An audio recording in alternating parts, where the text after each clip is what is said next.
Carl did everything right to sell his Siler City home, listed it, kept it show-ready, and waited. 8 months later, he'd relocated out of state, and the house still hadn't sold. This is Carl's story of getting unstuck. For 8 months, Carl's home sat on the market with no offers. Then a new job pulled him out of state, but the house stayed behind, empty, while he kept paying the mortgage and utilities on a home no one was living in. Carl's story isn't unusual. Homes stall for reasons that have nothing to do with the property, shifting markets, a smaller buyer pool, or financing that falls through late in the process. Meanwhile, carrying costs on a vacant home just keep adding up. After 8 months, Carl needed certainty. He reached out to Sale HomeBuyers, who reviewed his situation and made a fair cash offer. Together, they set a closing timeline that worked around his move, no new listing required. We closed on Carl's Siler City home.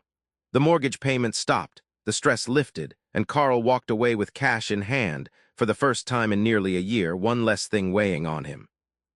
Sale HomeBuyers buys houses throughout Siler City and across North Carolina, in any condition. No repairs, no commissions, no hidden fees, just a fast, flexible closing on your timeline, even if you've already relocated. If your house won't sell or payments are piling up on a vacant property, we can help. Get a no-obligation cash offer today with closings in as little as 7 days. Fill out our simple form and we'll be in touch within 24 hours.